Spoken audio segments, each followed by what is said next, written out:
Prontinho, estamos ao vivo já. Aí o que acontece?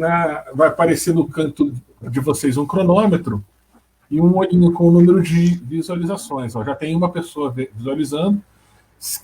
Quem puder já colocar nos comentários se o som está saindo bem, se o áudio está saindo ok, já ajuda bastante a gente. Passar algumas interações. O Júnior já está aí acompanhando a gente, ó. Júnior, dá um joinha pra gente aí. Tá ouvindo bem a gente, Júnior?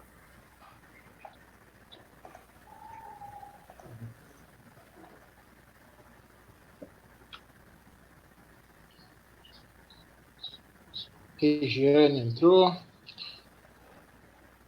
Bom, bacana. Gente, vamos lá. Boa noite aí, pessoal que está nos assistindo. Estamos aqui na nossa quarta edição da live semanal do escritório Gilson dos Santos Machado Bertazzoni, uma iniciativa que nós tivemos aí, conversando como a gente podia contribuir nesse tempo de pandemia, com assuntos que fossem relevantes para a sociedade, onde a gente pudesse trazer um pouco do direito, um pouco de outras questões, né? Então a gente discutiu e pensou em fazer lives com temas variados aí que possam interessar as pessoas. E hoje a gente vem aqui com um tema muito importante, né? Nós vamos falar de racismo estrutural em tempos de pandemia. Já deu algumas polêmicas aí nos comentários, vocês devem ter visto durante a semana. E é isso, a gente quer polemizar, porque o assunto é polêmico, né? A gente quer realmente trazer o debate e poder gerar um pouco de consciência, informação, e esse é o objetivo desse nosso projeto que nós temos desenvolvido aí no escritório. Nós três, eu, Diogo e Gil, somos advogados, somos sócios, nós atuamos aqui em São José dos Campos, né? E no nosso dia a dia a gente vê uma série de coisas acontecendo e a gente tem aprendido muito com esse processo aí desse projeto que a gente está desenvolvendo, e hoje nos parece aqui pelo bate-papo aqui um pouquinho antes da gente começar que nós temos muita coisa para ouvir. Então é um grande prazer estar ao vivo, agradecer a audiência de todo mundo aí, a confiança de quem vem e nos segue, nos ouve um pouquinho, e obrigado. Justo vai apresentar os nossos convidados hoje aqui, depois o Diogo vai explicar um pouquinho como é que é o formato que a gente vai entrar e passamos a palavra aos convidados aí para mandar bala. Boa noite, Diogo, boa noite, César, boa noite, Luana, boa noite, Fernando, boa noite a todos que estão nos acompanhando. Eu vou apresentar o Fernando Alves, que é mestre em Ciências Políticas, professor universitário da Universidade do Norte do Paraná. Também quero cumprimentar Luana Cristina, quem eu já conheço, e que uma vez eu vi uma palestra dela e eu fiquei mexido, emocionado com a garra que ela tem, com a capacidade de dizer muito claramente um assunto que é muito, muito caro para nós negros, né? Quero agradecer os meus sócios, o César e o Diogo, que, embora não faça parte desse grupo étnico, mas entende que o combate ao racismo é uma tarefa de todos e não somente daqueles que sofrem a discriminação e o preconceito, né? E isso não é apenas de discurso, é na prática, né? E é um testemunho meu que fica aqui desses dois companheiros valorosos que eu tenho. Mas aí eu vou depois permitir com que a Luana e o Fernando também se auto-apresentem, né? Porque isso traz um pouco da sua ancestralidade. E eu gostaria muito de ouvi-los e a gente vai compartilhar aqui. Esperando que tenhamos uma boa noite, uma boa reflexão sobre esse tema. Boa noite a todos.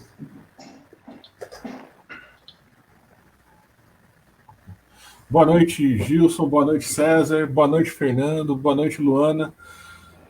Prazer conhecer você, Luana, que a gente está se conhecendo agora, né? Mas seja muito bem-vindo ao nosso pequeno espacinho aqui, né?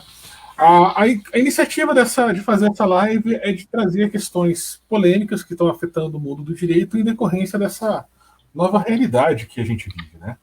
Então, a gente falou sobre questões sobre condomínio, a gente já falou sobre a briga entre governador e presidente da República, e a gente vai falar agora sobre racismo estrutural, porque surgiu uma nova realidade com o Covid-19, né? Novas práticas, mas assim, velhos problemas continuam existindo e muitas vezes com outras facetas, né? Mas apesar disso, eu até queria, antes de mais nada, perguntar para vocês, assim, se vocês pudessem explicar para quem nos está assistindo o que é racismo estrutural, né? Porque o racismo em si, muita gente entende, né? A discriminação, né? A discriminação, a fala discriminatória, mas o que necessariamente configura um racismo estrutural? Então, assim, Luana, boa noite, Fernando, boa noite, a palavra está com vocês. Estamos aqui para aprender e ouvir bastante. Vai lá, Fernando.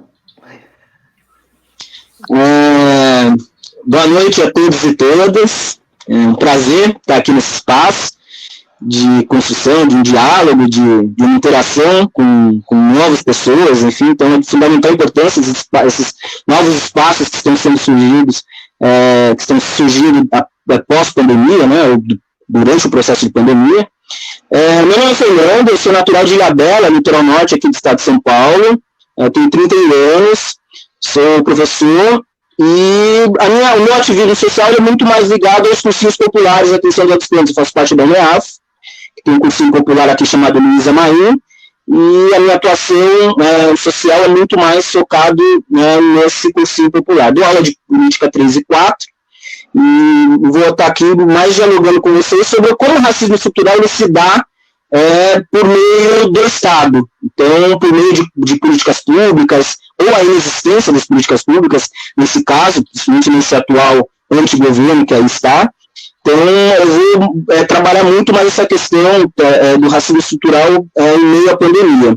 Mas só para que vocês possam compreender um pouco, bem basicamente, o que é o racismo estrutural e como que ele está posto no seio da nossa sociedade, basicamente ele é um conjunto, acho que a Liana tem um pouco mais de sapiência, um pouco mais de bagagem para destrinchar isso de uma maneira um pouco mais objetiva. Mas eu vou ser um pouco mais incisivo numa questão que o racismo estrutural ele se dá por meio de conjunto de atos, tanto institucionais, históricos, culturais, interpessoais, dentro de uma sociedade, né, e que coloca um grupo social, e, por consequência, ou primordialmente étnico, estruturado como base de discriminação.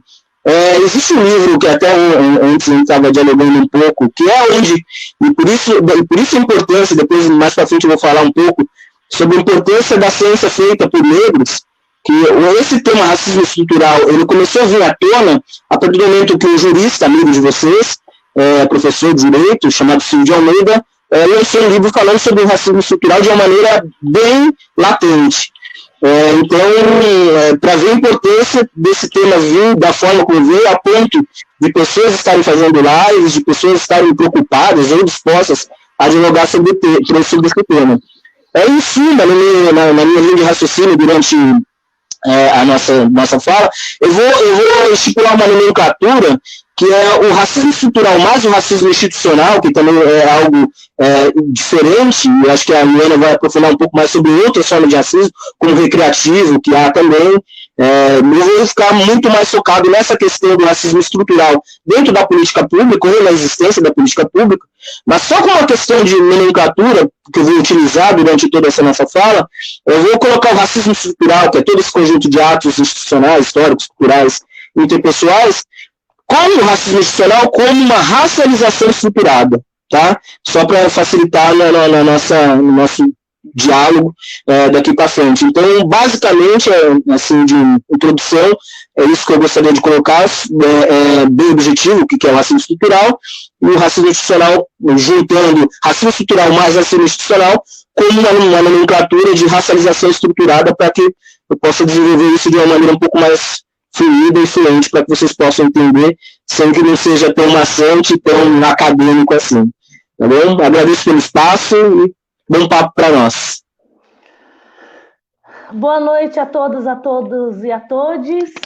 Eu sou Luana Cristina, sou professora de arte, sou militante dos direitos humanos com foco na questão racial e na questão da mulher, principalmente na questão da mulher negra. Sou professora da rede municipal, da rede estadual e da rede privada de ensino. Sou militante desde os 16 anos. Sou neta da dona Mercedes Ferreira, sou filha da dona Vanise e hoje eu sou mãe do Miguel Ângelo. E para mim é importante falar de onde eu venho, porque só porque eu sei de onde eu venho que eu sei para onde eu quero ir. E para onde o Miguel tem que ir, né? Já que eu tive um filho, um menino negro numa sociedade racista. Então, eu preciso ter muito claro quais são meus objetivos na vida. Uma coisa que eu queria falar antes, né, da questão falar do racismo estrutural, eu queria falar do meu repúdio hoje à Prefeitura de São José dos Campos, né, em nome do prefeito Felício Ramute, pelo que ele está fazendo com nós profissionais de educação, querendo que nós voltemos à escola sem aluno para cumprir horário, expondo mais de 5.000 profissionais, né, ao vírus, ao Covid, considerando que nós já temos estagiários dentro da escola e professores de prazo determinado, que vão à escola para fazer serviço burocrático que podia ser feito em home office. Então, assim, é um país que não valoriza seus professores, que não cuida da saúde de seus professores, é um país que está caminhando para um lugar muito ruim, né? Então, no meio de uma pandemia, né, não considerar todas as orientações da Organização Mundial da Saúde e expor os professores por mera, né, burocracia é muito complicado e a gente precisa fazer esse ponto antes da gente começar a falar de racismo estrutural. Eu falo que o racismo ele é um crime perfeito, porque ele faz com que a pessoa racista ela se sinta muitas vezes ofendida, em vez de perceber que ela ofende e quem ela ofendeu verdadeiramente. Para falar um pouquinho de racismo estrutural, a gente precisa pensar até na palavra estrutural. O racismo ele é um pilar da sociedade brasileira, né? O que acontece? Todo mundo sabe que o nosso país durante anos, né, séculos, na verdade, ele teve uma política de escravização, né, em que ele sequestrava homens e mulheres da África, né, eu falo para meus alunos que não era um convite para tomar uma água de coco em Salvador, era um sequestro, em que os homens e mulheres africanos eram arrancados das suas famílias, arrancados da sua cultura, arrancados da sua religião, e eram obrigados a chegar aqui, quando chegavam vivos, né? Aqui para trabalhar embaixo de tortura. Quem me conhece, principalmente eu conheço o Fernando e o Gilson, né? Sabe que eu não tenho muito papas na língua. Então, é isso. A gente precisa entender que o que era a escravidão? Era forçar os homens e as mulheres negras e também os indígenas, né? A trabalhar usando a tortura como ferramenta. Depois de anos, e não é porque a princesa Isabel foi uma pessoa muito legal, gente boa, uma graça de mulher, que ficou com dó de nós, coitadinhos negros, e resolveu abolir a escravidão, depois de anos de muita revolta, depois de muita luta, depois de muita briga, depois de muitas fugas, depois de muitas casas grandes queimadas, depois de um medo crucial do governo brasileiro, perceber que ou ele abolia, ou a gente ia começar a pôr fogo nas casas grandes, como acontecia em outros países do mundo, e com uma pressão grande política da Inglaterra, se faz a abolição. Essa abolição nada mais é que a assinatura de um papel e a expulsão dos homens e mulheres escravizados de dentro das fazendas. O que acontece? Não teve uma política pública. Na verdade, vocês que são do direito, e o Gisco deve ter pesquisado bastante sobre isso, né? Porque eu sei que o tema ele gosta também como eu, e a gente precisa. Existiram leis para afastar os homens e mulheres negros de direitos. Os homens e mulheres negros, existiam leis que a gente não podia estudar, existiam leis que proibiam a gente de comprar ou adquirir ou ganhar espaços de terra.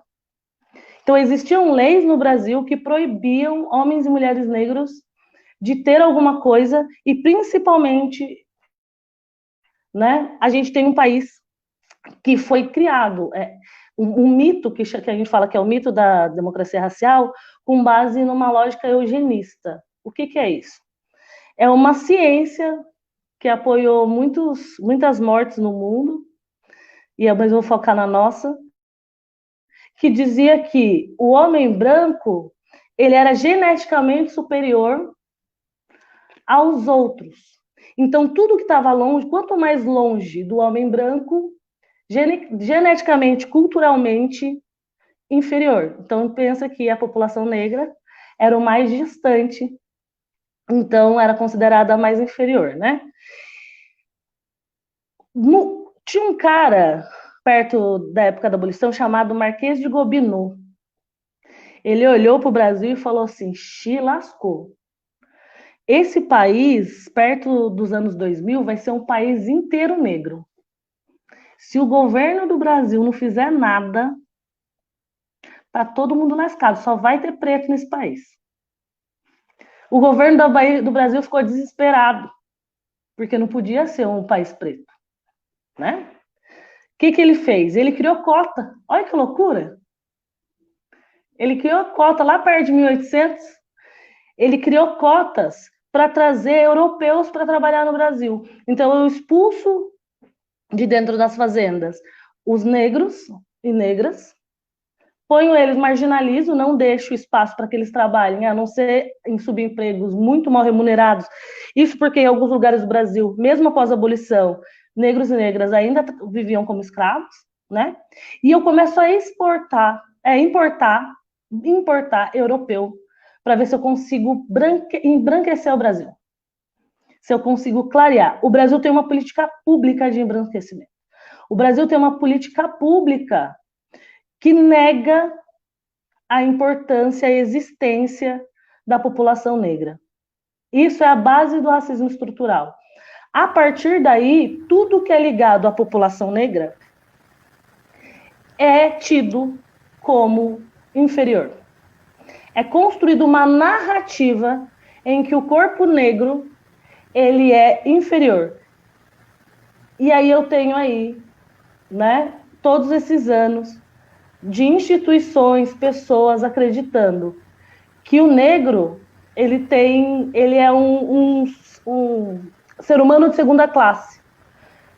Luana, mas tá, o que tem tudo isso a ver, e o Fernando vai falar bastante disso, com o que a gente vive hoje? Quando eu crio narrativas, a semiótica explica isso muito bem, eu mexo com o imaginário. Então eu começo a criar narrativas, principalmente, e aí é onde é a minha área de atuação, na comunicação e arte, eu começo a criar narrativas para a grande população, descrevendo quem é o negro. Então, quem que é a mulher negra? Nessas narrativas desses, né, anos pós-abolição. A mulher negra, ou ela é a tia Anastácia, né, que é a mulher negra submissa, que cuida de todo mundo, né, que adora a família branca, que está lá, que mesmo que trate ela mal, ela faz comida, ela dá carinho, ela alimenta, ela é boazinha. Ou a mulher negra, ela é a negra mulata exportação, né, hipersexualizada, corpão, que serve para agradar os olhos dos homens, principalmente dos homens brancos. Tem um ditado que o Abdias de Nascimento usa no livro dele, Genocídio do Povo Negro, que é, né, mulher mulata na cama, negra na cozinha, né, que é isso que se pensa. Eu crio uma narrativa que esse homem negro, ele é um homem de inteligência baixa, é um homem sem afetividade, é um homem agressivo, a partir dos meios de comunicação, principalmente, e das tradições passadas. Então, eu estruturo uma sociedade que acha que esse negro, mesmo em 2020, ele não é um ser humano como o outro, como um branco, por exemplo, né? Então, assim, durante as perguntas e as nossas conversas, a gente vai falar um pouquinho mais sobre isso. Mas eu preciso entender que o racismo estrutural, ele é um pilar de construção social, que está escrito, o negro, ele é inferior ao branco. E se ele é inferior ao branco, ele não precisa de uma escola boa, ele não precisa de um serviço de saúde de qualidade, ele não precisa de estar em espaços de poder, ele nem é inteligente. Uma coisa que eu ouço muito, que as pessoas acham que é elogio, toda vez que eu termino uma palestra, eu falo assim, meu Deus do céu, você é tão inteligente, nem imaginava. As pessoas acham que elas estão me elogiando. Mas por quê? Porque a minha imagem, a imagem do quê? A imagem da mulher negra não é a imagem de alguém intelectualmente inteligente, né? A imagem da mulher negra é outra. Então a gente precisa começar a entender que o nosso país, ele cresce, é construído à base de muito sangue e muito privilégio branco, né? Muitas pessoas hoje que são bem-sucedidas, por exemplo, são descendentes de italiano, são italianos que ganharam cotas lá atrás, né? De terra, por exemplo, de estudo e tudo mais.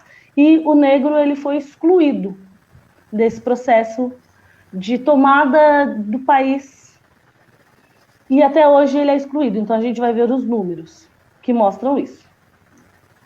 Eu queria fazer uma provocação aos dois, mas eu já queria que o Fernando participasse, porque assim, alguns governantes, já que nós estamos falando do racismo estrutural, e não há racismo estrutural sem passar por economia, pela política e pela nossa subjetividade, eu queria provocar o Fernando, e depois a Luara sinta-se à vontade. Quando você diz, eu vou governar para todo mundo, tem alguém mentindo. A pergunta, estamos todos no mesmo barco? Já que nós estamos falando, do racismo estrutural, né, na nossa sociedade em tempos de pandemia. A pergunta é, estamos todos no mesmo barco? Uhum. Posso responder? Bom, eu poderia responder de uma maneira objetiva, não, é óbvio que não estamos todos no mesmo barco. Mas aí me permita também trazer um pouco da história, a Luana já deu uma refrescada aqui, e assim, eu só vou corroborar com o que ela disse inicialmente, com relação à ausência de uma mão amiga. Eu não diria nem que sabe que o Estado não estava formado na sua formação estrito sensu, assim. Mas de que forma foi consolidado que a burguesia, os governantes da época, de outrora, entendiam o acesso do negro para determinadas benesses, entre aspas. Então, é de fundamental importância, já que nós estamos em maio, né, até o Diogo trouxe isso à tona, me lembrei só do maio, e é bom até como esse 13 de maio passa despercebido, porque realmente é uma falsa obsessão que houve. Então, é de fundamental importância que todo mundo tenha a compreensão que para que houvesse um ato, simplesmente um ato normativo, que foi a assinatura da Lei Áurea, houveram uma série de leis anteriormente, como a Luana falou, que consolidasse e pacificasse para que esse ato normativo fosse assinado, que foi a tal da Lei Áurea. Então, aí existe um hiato aí, que aí nós vamos pular para 1889, por exemplo, que é o início da nossa República, República Velha, aí vem a Era Vargas, o segundo período de República, a República Nova, a ditadura militar e a Nova República. Por que eu trago isso? Por que eu dou esse salto? Porque aí existe um ato, realmente, de falta do Estado, de reparação para com o negro. Para vocês terem uma ideia, quando se fala de lei de cotas, só agora, em 2012, praticamente, durante os governos populares, em 1968, por exemplo, poucas pessoas sabem, mas foi instaurada a primeira lei de cotas ligadas à educação, que foi chamada Lei do Boi, que era direcionada a filhos de fazendeiros, enfim, para que eles tivessem acesso a escolas agrícolas, e para que eles tivessem essa benesse de estudar em uma escola. Então, quem tiver curiosidade, vai até dar uma pesquisada, lei do boi. Acho que é de fundamental importância para desconstruir narrativas sobre a lei de cotas que nós vamos avançar lá na frente. Então, só para demonstrar que existe esse ato, quando todo mundo fala estamos todos no mesmo barco, não estamos, porque justamente esse ato de falta de atenção para com esses povos foi um aceite tão intenso, que realmente, quando nós tivemos acesso a algo, quando nós tivemos um Estado aí, é de fundamental importância a gente também colocar isso como sobre o prisma e do quão é importante o Estado minimamente presente na vida das pessoas. Para que vocês compreendam isso que eu estou falando para vocês, e para legitimar que não estamos todos no mesmo barco, mesmo com 14 anos de um governo popular que teve olhares específicos para esse povo, certo? Portanto, nós tivemos 14 anos só de uma atenção específica para o povo preto, só.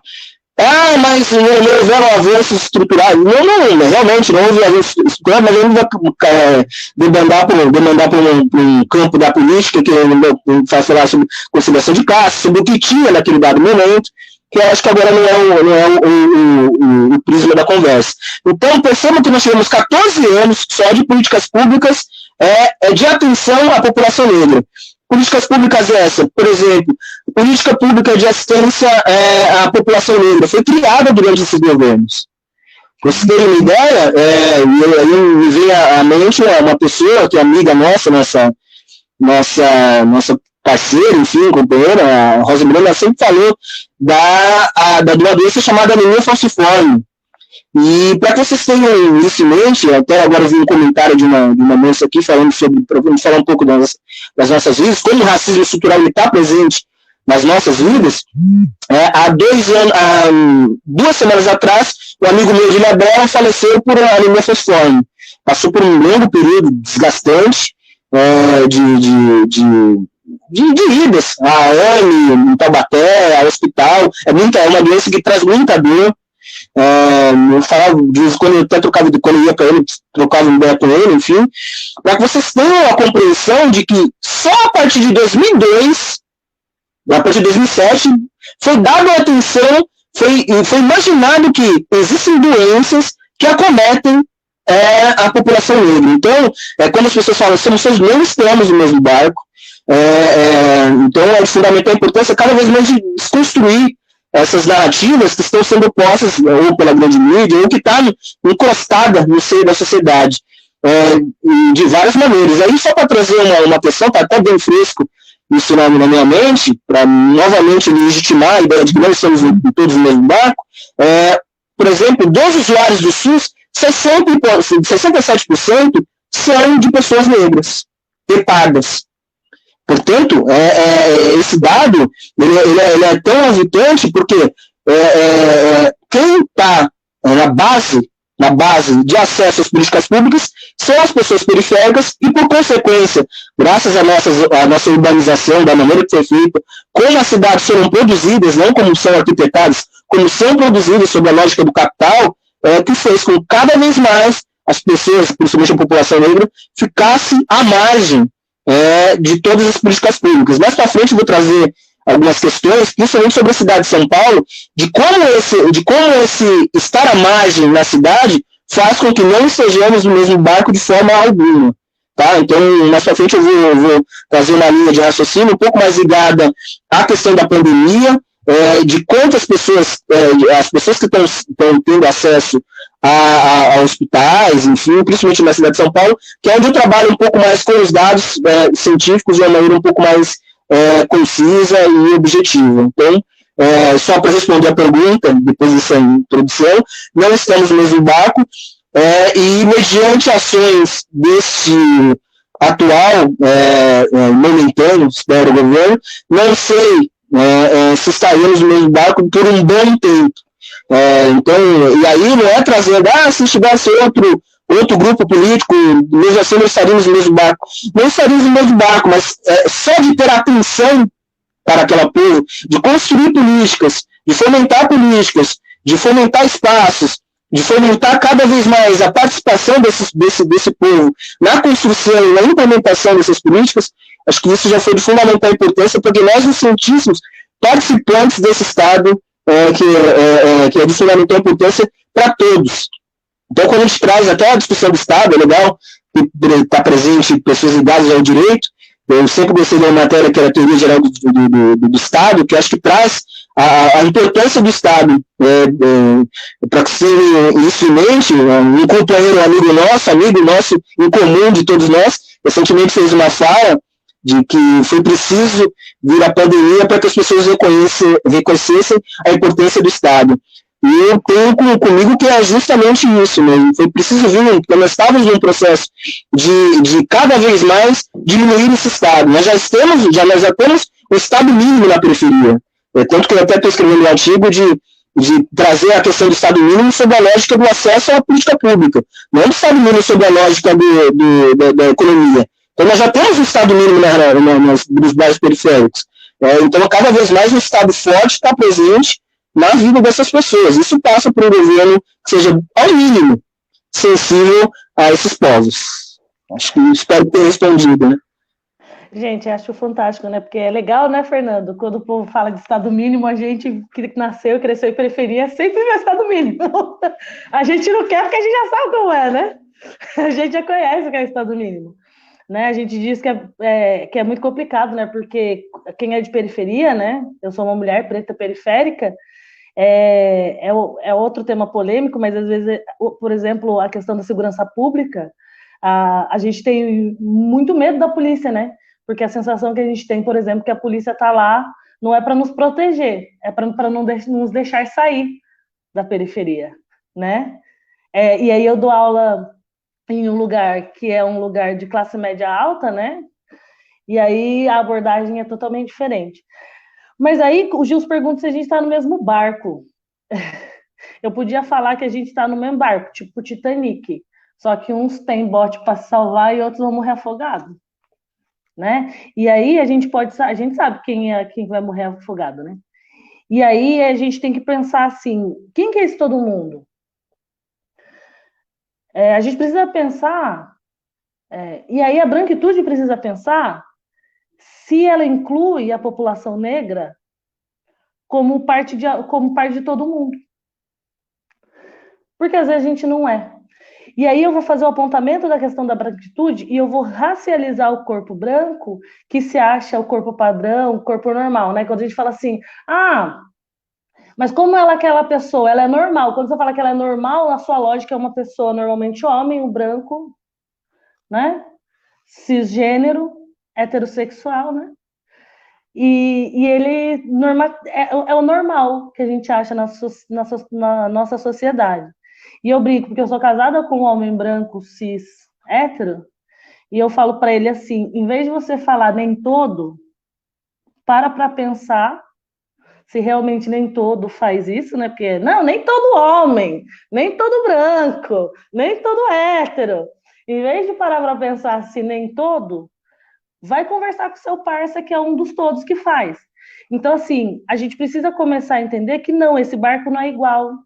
Até porque quando a gente tem 14 anos de um governo e começa a pensar, não fez milagre, mas começa a pensar no povo preto, eu tenho uma camada enorme da sociedade que rejeita esse pensamento, que se incomoda que a gente ocupe os espaços, né? Então, se incomoda ter uma mulher preta em alguns espaços, porque aquele lá não é meu lugar, né? Então, a gente tem que pensar que, não, a gente não está no mesmo barco, porque muitas vezes esse padrão, essa sociedade que se pensa hegemônica, né? As pessoas brancas que se entendem hegemônica, elas não olham para a gente com um olhar de par, ainda se olha com um olhar subalterno. E a gente precisa começar a mudar, porque isso está impregnado. A gente está discutindo cor de lápis de cor. Agora a Faber-Castell lançou uma caixa maravilhosa com 12, 36 tons de pele. E desde que eu sou criança, eu fico pensando por que a cor de pele é o bege. Então, parece bobeira, mas a gente é estruturado, o nosso imaginário é estruturado nas pequenas coisas. É no que a gente vê. Então, quando uma mulher preta vai procurar um serviço de saúde, grávida, por exemplo, aquele médico que, num geral, é branco, ele tem um olhar diferente para ela. Então, assim, eu vi que uma menina perguntou de como a estrutura afeta a gente pessoalmente, né? Das nossas. E eu tenho uma amiga psicóloga que fala muito isso, que é interessante a gente estudar o fenômeno, mas é interessante também a gente entender como o fenômeno ele chega na base. Então, quando eu estava grávida do Miguel, não tinha certeza que eu estava grávida, eu tinha desconfiado que eu estava grávida do Miguel, eu tive uma torção no pé. E eu fui num pronto-socorro aqui em São José, privado. E o médico mal olhou para minha cara, como é comum, porque eu acho interessantíssimo. Minhas cunhadas brancas, minha sogra fala, nossa, mas o médico foi tão gentil comigo, maravilhoso. Eu falo, nossa, comigo nem olhou na cara, né? Por que será? E ele me passou um remédio fortíssimo. E eu virei e falei para ele assim, só que, doutor, eu acho que eu posso estar grávida. E ele falou, não, pode tomar, é um Tramal. Se eu não fosse uma mulher com conhecimento sobre aquilo, porque eu sou filha de uma mulher que trabalhou 36 anos dentro da área de saúde, eu ia tomar uma injeção de Tramal e estava arriscada a perder o meu filho, a abortar o Miguel. Porque um médico olhou para minha cara e achou que eu não merecia atenção suficiente. A gente entrou na ouvidoria, né? Fez todos os trâmites e tudo mais, mas quando a gente fala do fenômeno, do que é estrutural, qual que é o olhar dessa sociedade para a gente? Real. Não adianta, como a Angela Davis diz, não adianta não ser racista. Você tem que ser antirracista. Não adianta falar, ai, que feio, racismo, né? E não falar pro brother do lado quando ele faz uma piada racista. Não adianta, não funciona. Luana, só não te cortando, você tem trazido para a gente, jogado luz nessa questão de sua experiência, das suas questões teóricas. Assim, eu posso então concluir que, ao contrário do racismo estrutural, seria a patologia social? Ou seja, porque às vezes a gente passa a entender, ou começa a entender, que o racista é aquele que sofre de uma patologia, né? E que, ao afirmarmos isso, que seja uma pessoa ruim, ou que seja uma pessoa desequilibrada, ou que ele age movido. Se é assim, nós estamos diante de uma patologia social. Se é estrutural, né, alguém determina que seja daquela maneira. Queria puxar um exemplo. Por exemplo, o Banco Santander, pode até dar um Google aí depois e pesquisar, ele oferecia juros em vários lugares do mundo, principalmente também nos Estados Unidos, oferecia empréstimo com juros, com dinheiro mais barato aos brancos e mais caro aos negros, né?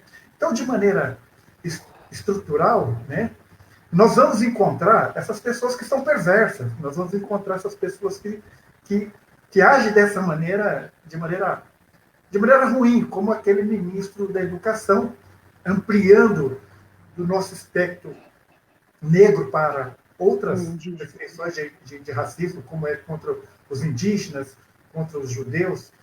Ser judeu não é que seja mais fácil, né? Mas eles estão economicamente mais abastados do que nós, né? Talvez nesse Titanic eles teriam bote ou salva-vida para eles, né?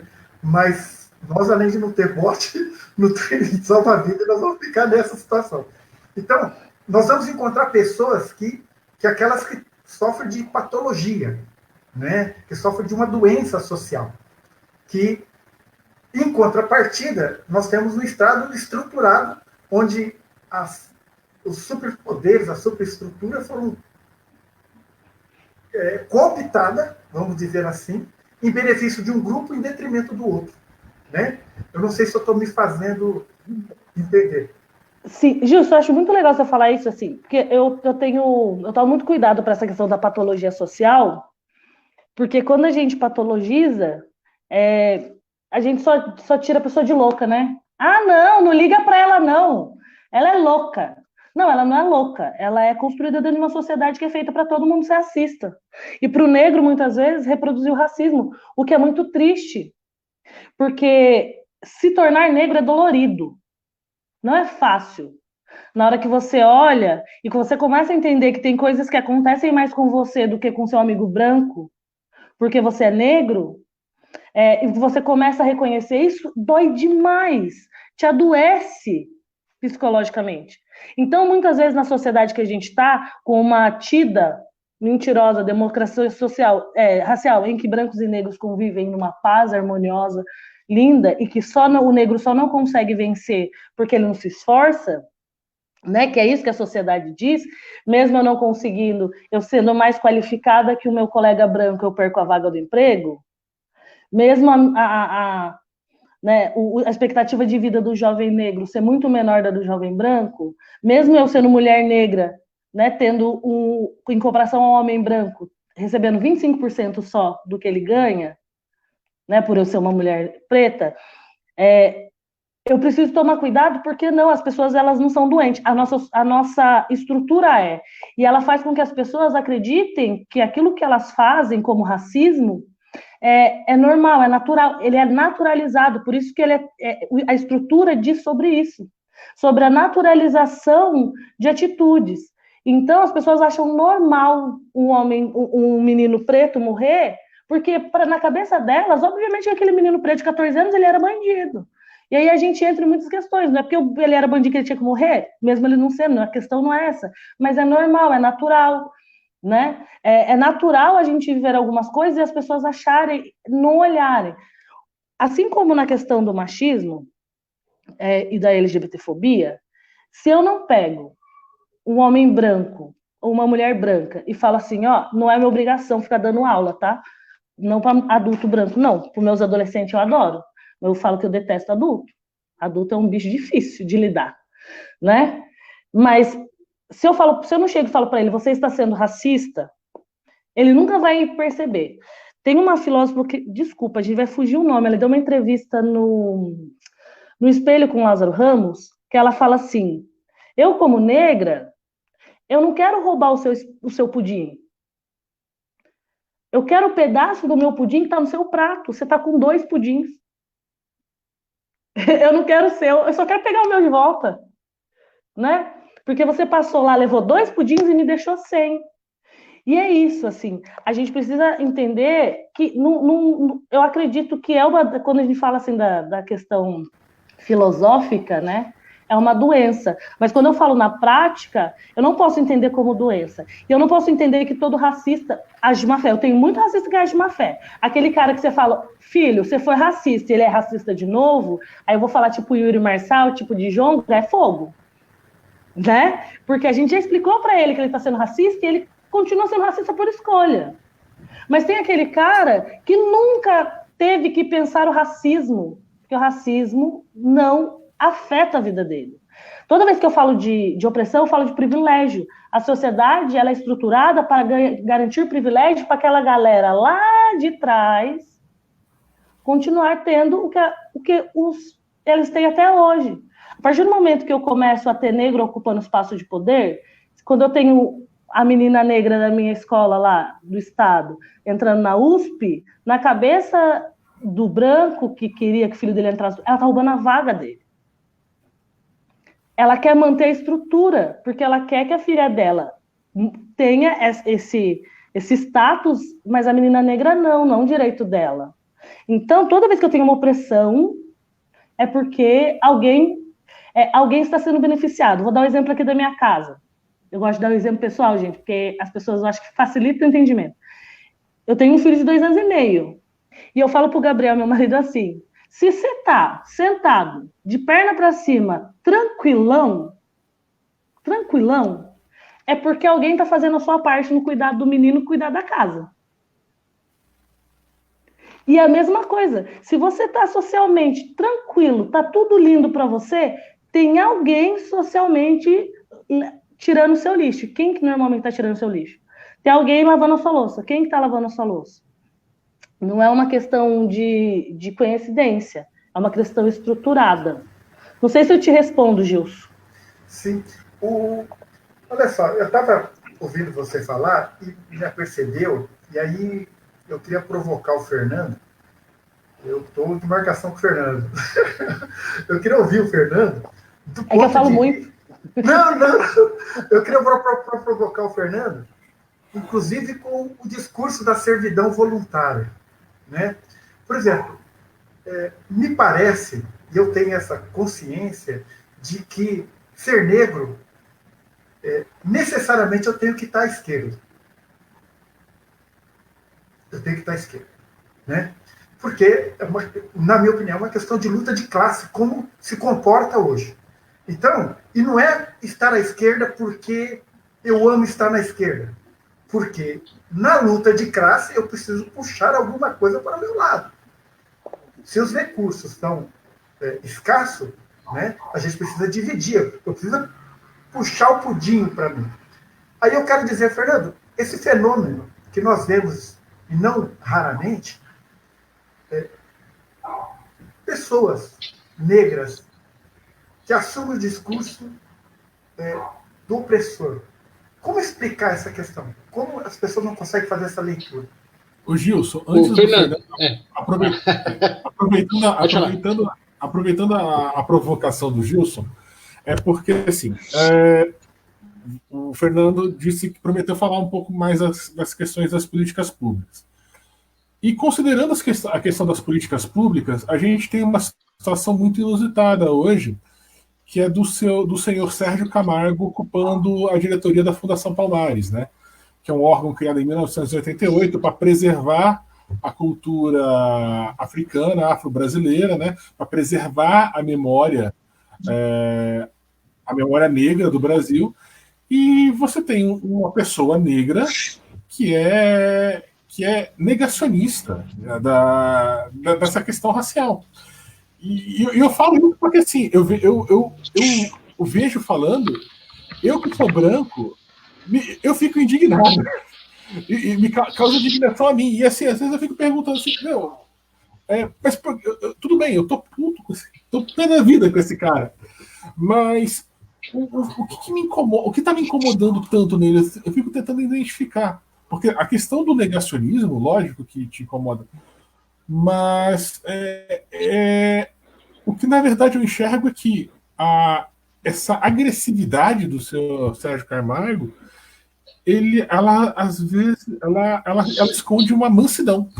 Quer dizer, ele é uma pessoa assim, na questão da preservação da cultura negra, da memória negra, e da própria resistência, ele se mostra absolutamente manso, né? E aí eu queria, aproveitando que você vai falar sobre essa questão da servidão voluntária, eu acho que a gente tem um servil voluntário, né? Numa situação dessa. Nós temos até o Hélio, né? Que acompanha o presidente também, que é um caso aí, né?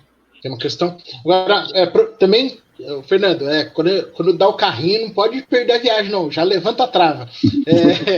A questão, eu queria saber um pouquinho do Fernando e da Luana, falar um pouquinho da importância das cotas e de que as cotas, essa questão da cota não ser uma finalidade em si mesma e da importância da promoção para que elas sejam desnecessárias, para que as cotas não precisem mais existir. Então aí, assim, se você puder no final da sua fala fazer um corte aí nessa questão, e depois a Luana também puder fazer um corte nessa questão das cotas, acho que é um lance muito, muito afeta aquela questão do pudim que ela falou ali, né? Acho que tem a ver, e é importante porque acho que é onde o racismo ele tem aparecido com muita força em muitos debates aí, a gente vê. Então, se puder entrar nesse assunto um pouquinho também, seria legal. Fernando, eu tenho recebido algumas mensagens aqui que o seu microfone está espocando. Só que baixar um pouquinho, acho que as pessoas estão dizendo aqui que está cortando um pouquinho. Acho que talvez abaixar um pouquinho o volume para entender melhor. Tá, acho que baixou agora. Mas vamos lá. Sobre a questão da servidão voluntária, eu tenho comigo, eu vou pegar infelizmente, existem 2 livros da área de ciências humanas que eles fizeram, 2 colegas nossos das ciências humanas, enfim, mas que fizeram de serviço nessa luta antirracista. Um foi o que a Luana já falou, que é o submito da democracia racial, do Freire. E acho que tem uma questão também sobre o homem cordial do nosso querido amigo Sérgio Buarque de Holanda, que é de fundamental importância também para a gente trazer à tona esse livro. Porque esse livro ele faz com que cada vez a gente coloque a questão do homem cordial como ideal, como brasileiro ideal. E acho que não passa por isso. Isso diz muito sobre como nós, negros, combatemos um ato de racismo e como os americanos combatem um ato de racismo, como tem acontecido agora nos Estados Unidos. Mas vamos lá. Então eu acredito que esses 2 livros eles corroboraram com a ideia da servidão voluntária. Ao mesmo tempo, eu tenho comigo, e aí me veio em mente essa questão, porque acho que é de fundamental importância. Eu estou trazendo uma vivência minha particular. Eu estou colaborando com o escritor Fernando Moraes, o biógrafo e tal, com relação à biografia do Lula. E tem uma parte que vai ser tratada na biografia, dá um spoiler aqui para vocês, que é sobre a eleição de 82 para governador do estado de São Paulo. O Lula se depara com um Pacaembu lotado e a camada popular toda lá, um número significativo de negros, enfim, presente nesse grande comício. E aí, nesse momento do comício e tal, ele se debara com toda essa camada popular, só que essa camada popular não é revertida nas urnas. E ele vem com essa indagação que eu acho que é de fundamental importância, essa indagação também. O porquê que não veio? E aí foi necessário dar uma cavocada um pouco mais, os próprios técnicos na época que estavam trabalhando na campanha identificaram um fator, e como isso é presente, e como isso só coloca e traz à tona, e coloca a marca de que o racismo estrutural está presente nas camadas populares de uma maneira muito latente. Qual foi o final dessa questão de que por que não houve voto a tal ponto de que o Lula não ficasse surpreso, na verdade, com relação a esse número de votos que ele teve, que ele achava, por meio do comício, que ele ia ter um número significativo de votos. Em 82, pasmem, em 82 o analfabeto não tinha direito a voto. Isso diz muito sobre como ainda está encrustada essa tal da servidão, de alguma maneira, por meio do acesso a essas políticas. Então, se vocês prestarem atenção, como na minha fala anterior, essas pessoas, principalmente o Sérgio Camargo, que é filho de um processo na qual ele nunca teve acesso à política pública alguma. Ele é ruim de berço e ruim de ausência do Estado. Então, eu acredito que cada vez mais, eu tenho comigo que existe uma geração aí, principalmente a minha geração é diferente, por exemplo, da do Gilson. A do Gilson sofreu muito mais para ter acesso ao ensino superior. A minha não, a minha já teve uma benesse aí de uma cota. Então, eu tenho comigo que a geração do Gilson de negros é muito mais revoltada com o campo progressista, já que o campo progressista está atrelado a direitos, que é uma coisa também que a gente precisa discutir, como o campo progressista está atrelado a direitos, essa geração, como ela nunca teve acesso a esses direitos, ela se sentiu, por um dado momento, traída ou não, por um momento instantâneo que houve de um governo popular. Então, eu acredito que tanto essa questão da servidão voluntária, quanto, aí pegando um pouco do negacionismo, acho que o negacionismo, existem 2 questões aí que estão em voga atualmente, né? Que é o negacionismo e o revisionismo. Os 2 são extremamente perigosos. Então, em todos os momentos que eu tenho a oportunidade de fazer uma fala, tal, é bom colocar os pingos nos riscos. De 64 a 85, houve uma ditadura militar. A gente não pode ficar revendo isso, que houve um regime de exceção, um regime cívico, não, hoje houve uma ditadura militar. Então, eu acredito que cada vez mais a gente desconstruir essas narrativas de tanto de negacionismo como de revisionismo é de fundamental importância. E por que eu trago isso assim, à luz de todo mundo? Porque aí trazendo um pouco mais sobre a questão da pandemia, para depois eu fazer o desfecho sobre a questão das cotas, tá? Porque eu quero tratar de um tema que está me deixando um pouco aflito durante a pandemia, que principalmente com relação às políticas públicas, sobre a consequência de alguns atos da pandemia. Por que eu trago isso à tona?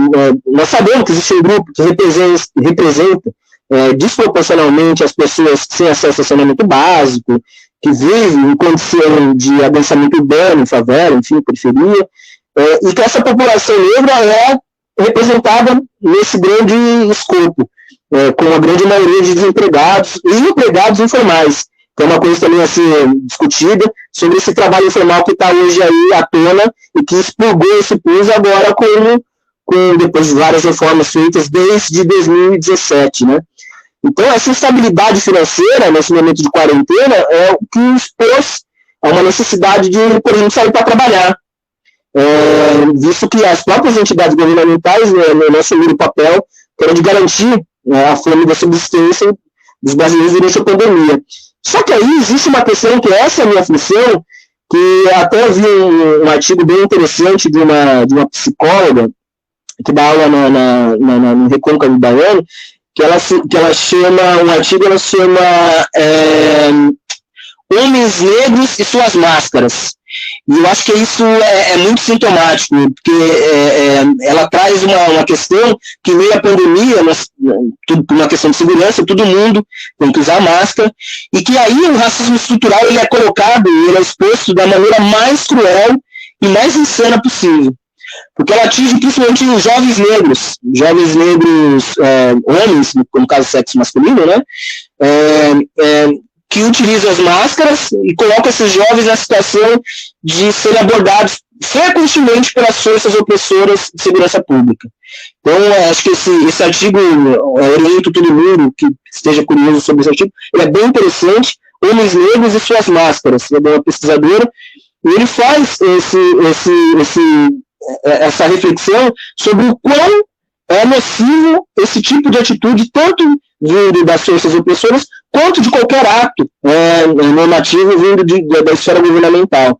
Então, eu só queria abrir esse parênteses, me permita, que eu estou vendo que já está indo para o finalmente, mas abrir esse parênteses porque eu queria tratar desse assunto, porque eu acho que é de fundamental importância a gente cada vez mais discutir os problemas que estão postos durante essa pandemia. Aí, finalizando com relação à resposta das cotas, eu vou trazer um depoimento pessoal, já que pediram uma questão pessoal, principalmente no tocante se eu não tivesse acesso a essa ação afirmativa, eu não sei o que seria. Não sei nem se eu estaria vivo, por exemplo, também. Então, cada vez mais, hoje eu tenho uma profissão que pode ser benquista perante a sociedade, graças a essa oportunidade que me foi dada de uma ação afirmativa. E por que eu trago isso à tona? Eu não gosto muito, por exemplo, no processo de discussão sobre currículo e tal, eu até falei para o juiz, acho que entre nós, o pessoal da nossa laia, entre aspas, a gente não precisa ficar com esses melindres, porque ele pode reforçar um discurso de meritocracia desnecessário no atual momento no qual nós estamos passando. Eu uso o currículo para o currículo Lattes da vida, que aí é uma outra questão. Mas acho que o currículo do que fez, o que desfez, formado aonde, acho que nesse atual momento que nós estamos vivendo, não é exemplo e só reforça um discurso meritocrático por esses agentes do mal que estão aí operando com todos os seus tentáculos. Então, só para trazer a tona para vocês, foi de fundamental importância para mim as cotas, fez com que eu tivesse uma profissão, que eu tivesse acesso à pós-graduação, logo após. Pós-graduação essa numa universidade eurocêntrica, que é a USP, num departamento esse, na Faculdade de Filosofia e Ciências Humanas, mas um departamento de ciência política majoritariamente branco, que é um departamento que formou tanto o Florestan Fernandes quanto o Fernando Henrique, e aí acho que é fundamental trazer a ciência feita por negros. Por que eu trago isso à tona? Por um bom tempo, a ciência, existe uma palavra no academicismo, principalmente quem milita na causa negra, chama epistemicídio, que nada mais é do que o negro como objeto de estudo e não como alguém que produz conhecimento. E eu acho que, graças a essas ações afirmativas, nós começamos a ter acesso, cada vez mais, a formar nossa própria ciência. Nós já somos extremamente bons, para ser muito modesto, na parte empírica. Mas nós somos muito capazes também no academicismo científico. Eu acho que, cada vez mais, a gente tem provado isso, e cada vez mais a gente tem colocado isso à tona nas várias bancas científicas, enfim. Então, no meu departamento, que era de ciência política, tinha eu mais um. Esse outro não se reconhecia como negro porque ele não era retinto como eu. E aí, pode entrar até na questão do colorismo, mas, enfim, então, você vê como até a autoestima, como o acesso à universidade, acesso a instâncias acadêmicas, mesmo a pessoa tendo acesso às instâncias, ela não se sente ainda pertencente daquele espaço, ela não se sente como negro naquele espaço. Eu aposto com vocês que na quebrada dele, que era uma pessoa da quebrada, ele sentia o orgulho do negro na universidade, mas naquele espaço de branquitude ele não sentia vontade de se sentir como negro. Isso é extremamente significante, triste ao mesmo tempo, mas é uma realidade. Então, cada vez mais, é de fundamental importância, a criação das cotas da graduação foi de fundamental importância. Eu acredito que a gente precisa avançar agora no enegrecimento da docência nas universidades, que cada vez mais, que a universidade é que forma os profissionais que vão estar atuando no mercado de trabalho, vão cada vez mais atuar na docência, na formação do docente de fundamental importância.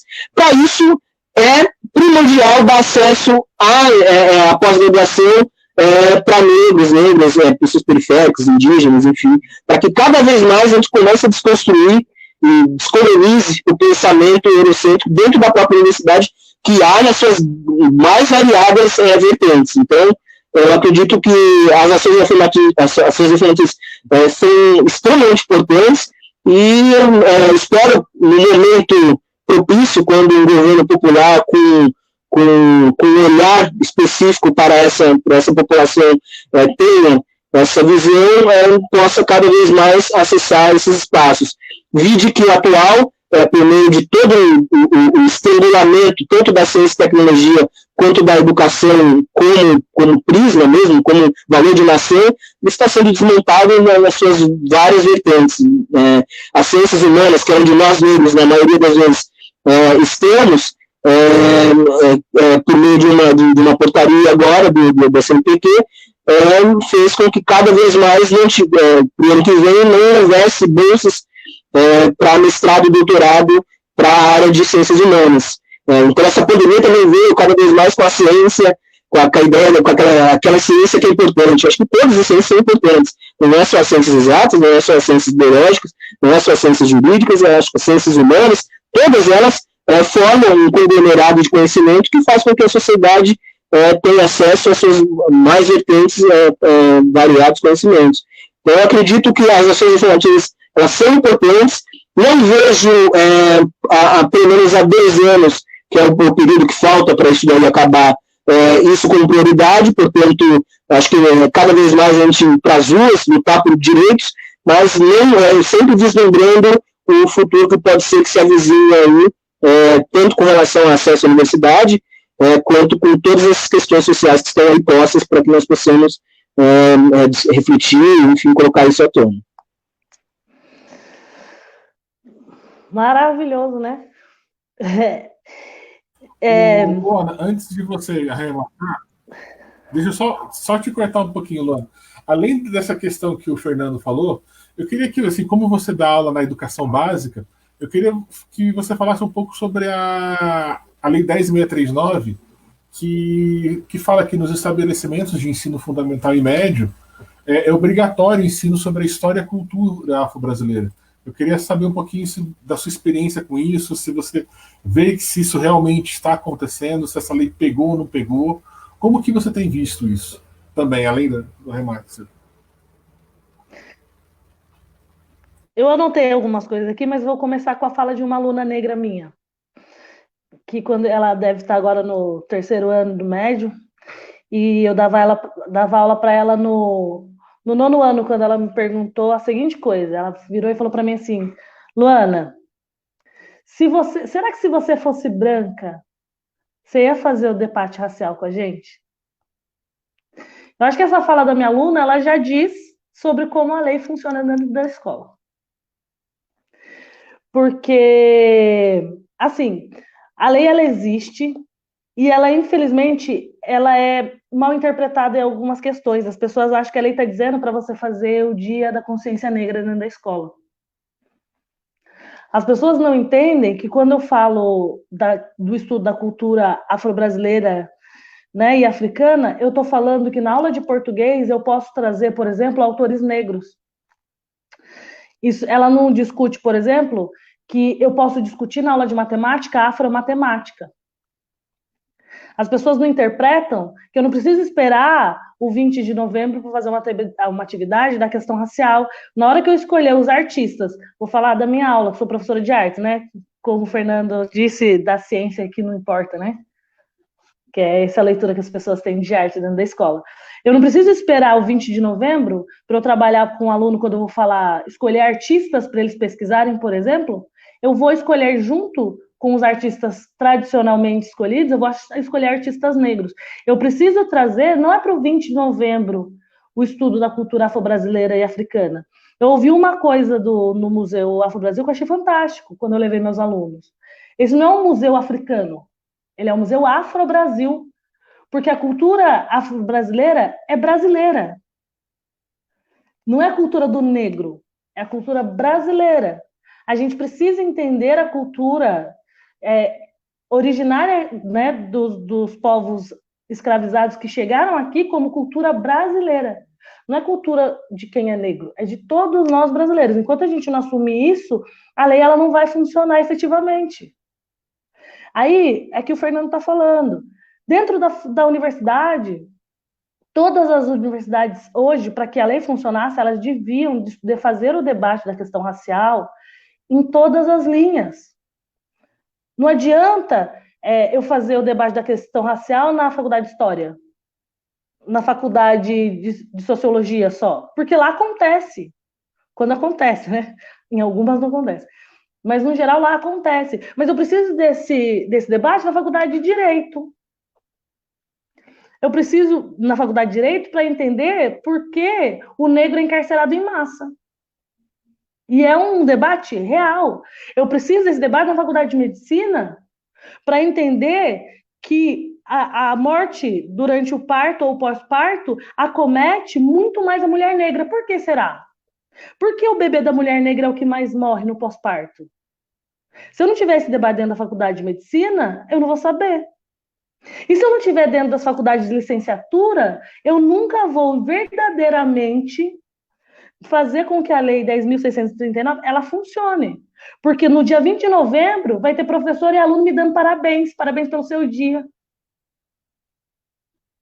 Porque as pessoas não entendem o que significa o Dia da Consciência Negra. Elas ainda continuam discutindo o Dia da Consciência Humana. Porque elas não entendem que a gente está falando exatamente desse apagamento histórico e cultural, que não é um apagamento só da população negra, é o apagamento da cultura do Brasil. O Brasil tem, a gente fala, a matriz do Brasil também é africana e a gente não estuda a matriz africana. Né? E é isso que a gente precisa começar a entender. Quando eu vou discutir, por exemplo, Panteão e Yorubá na escola, na minha aula de artes, menino, todo ano é um BO. No mínimo, 5 alunos os pais não deixam estudar porque a religião não deixa. Mas na hora que eu vou lá, eu posso propor para ele ler Percy Jackson, que fala do panteão grego, todo mundo bate palma. Porque o Percy Jackson pode, é branco, é Deus branco. Deus preto não pode.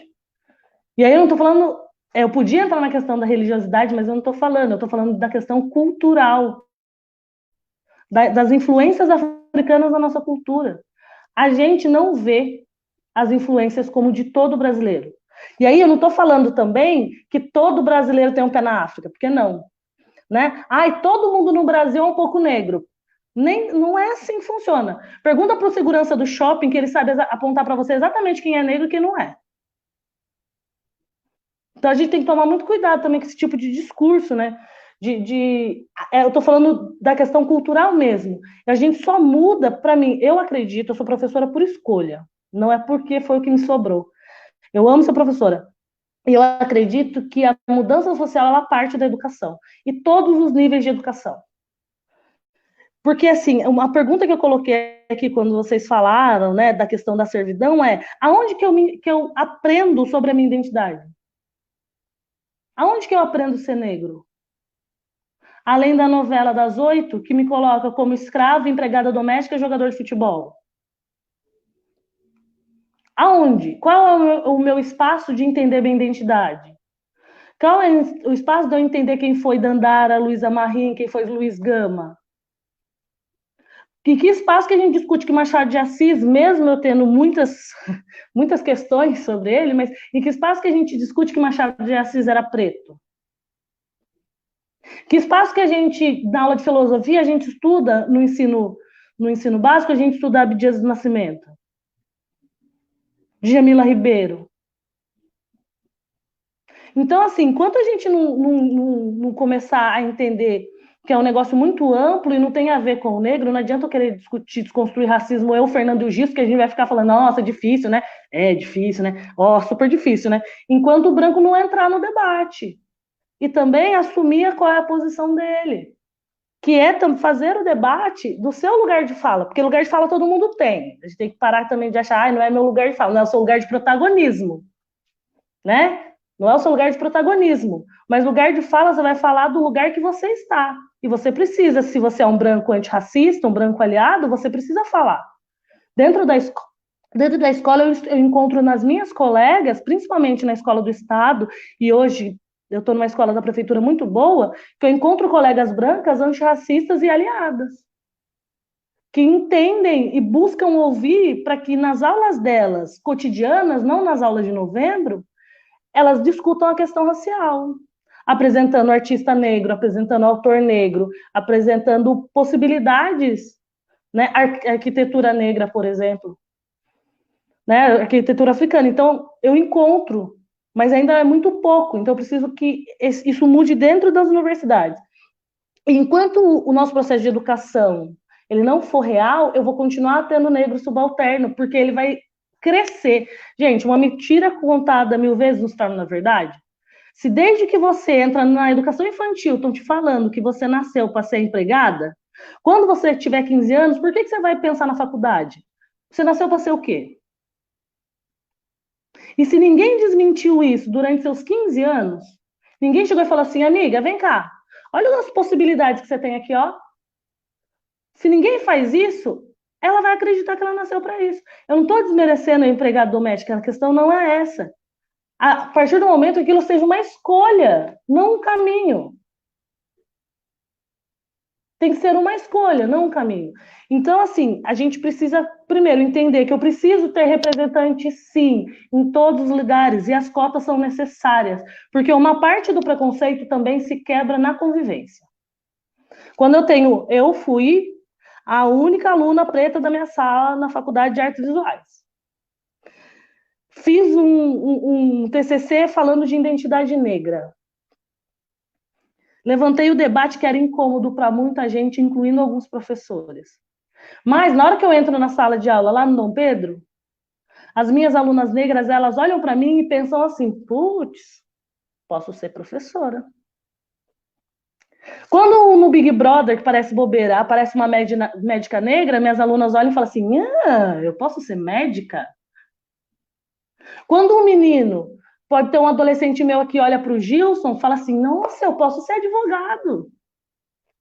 Porque enquanto as cotas, elas favorecem isso também. Enquanto eu não construir um espaço diverso, eu vou continuar alimentando todo esse processo de preconceito, que é estruturado. Então, a luta, vou falar de novo, não é para roubar seu pudim, é para que todo mundo tenha acesso, que todo mundo possa ter esse pudim e que eu possa estar num lugar onde eu olho e falo, meu, a minha ancestral, ela era uma rainha. Além de rainha, não era uma rainha decorativa, ela era líder de guerra. Ela não é a tia Anastácia, do Monteiro Lobato. Entendeu? Ela é muito mais que isso. Mas eu fui descobrir isso depois dos 20 anos de idade. E aí? Então, assim, a gente precisa começar a construir espaços para que o negro também não precise adular a branquetura para se sentir bem. Porque aí eu vou entrar na parte subjetiva do rolê. Eu sou uma mulher negra que cresci, estudei a maior parte do meu ensino em escolas brancas, no geral. Então, eu estudei no SESI, por exemplo. Éramos pouquíssimos negros. Pouquíssimos. E em vários momentos eu me via totalmente deslocada ali. E você, às vezes, se abre mão inconscientemente da sua negritude para agradar, porque senão você não tem amigo. E por que a gente tem que fazer isso? Porque ninguém nunca construiu ou mostrou pra gente, mesmo a minha família tentando mostrar o tempo todo, eu tenho todo um sistema que fala assim, você não é a mais bonita, então você tem que ser mais legal. Ah, você não tem dinheiro, então você tem que ser a mais inteligente. Você tem que ser sempre a mais e você nunca consegue construir uma identidade forte. A partir do momento que eu construo uma identidade forte, eu desagrado quem oprime. Porque aí eu sou uma mulher preta que vou falar, amigo, não concordo com a sua fala. Não interessa quem você seja. Só que chegar nesse processo do embate, ele é dolorido. Porque aí você entende que você não... Eu tenho um texto que fala sobre isso. Você entende que você não namorou na adolescência, por exemplo, porque você não era a escolha. Porque entre a sua amiga loira e você, tem todo um sistema que fala qual que é o padrão de beleza, você não vai ser escolhida. Aí você entende que tinha rolê que você não era chamado, porque era o lugar que você não pode entrar. Então isso, na subjetividade da gente, dói muito. Então tem horas que é mais confortável dizer... Ih, gente, morri.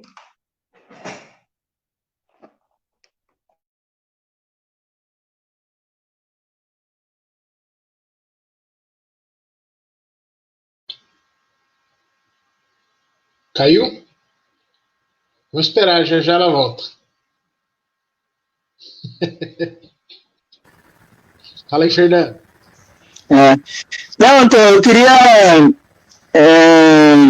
trazer um pouco da questão do racismo estrutural dentro da pandemia, que eu acho que era mais ou menos o que eu ia fazer no meu desfecho, né? Então eu vou aproveitar e já adianto. Mas trazendo um pouco o que está acontecendo na cidade de São Paulo, onde eu estou um pouco mais fincado com relação a estudo, enfim. E eu sempre trabalhei com o mapa da desigualdade, que é um mapa que anualmente é publicado pela Rede Nossa São Paulo, né? E é um mapa que quando você pega um mapa de contágio e óbito por Covid, por exemplo, agora nesse atual momento, ele bate com o mapa da desigualdade do ano passado, ele é idêntico com relação a que bairros tanto contágio quanto óbito é atingido. Então, só para vocês terem em mente, assim, um dado, por exemplo, Brasilândia, Sapopemba, que são bairros à margem do centro periférico, do centro de São Paulo. São bairros que lá no mapa da desigualdade, por exemplo, é diagnosticado com falta de vários equipamentos públicos. Esses são um dos exemplos. Tanto de cultura, quanto de saneamento básico, que é inexistente. Isso para dar um exemplo. Ao mesmo tempo, quando você pega agora os dados por contágio e por morte por Covid, você vem e traz à tona a questão do centro pobre de São Paulo, que é Brás, Liberdade, Paris, enfim.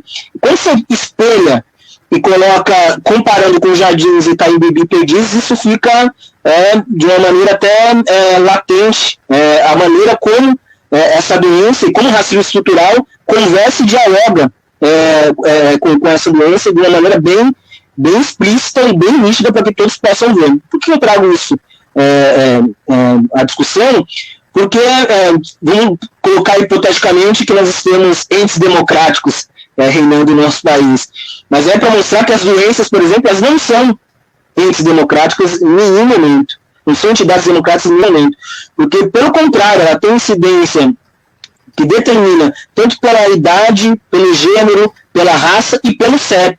E, normalmente, pelo CEP, as pessoas que estão à margem dessa cidade, que é produzida e não é arquitetada, portanto, ela é produzida pelo capital, são pessoas pretas. Então, eu acho que é de fundamental importância, quando a gente discute o racismo estrutural na pandemia, é de fundamental importância a gente trazer isso à tona, porque a população negra, em sua maior diversidade, também é um grupo de risco.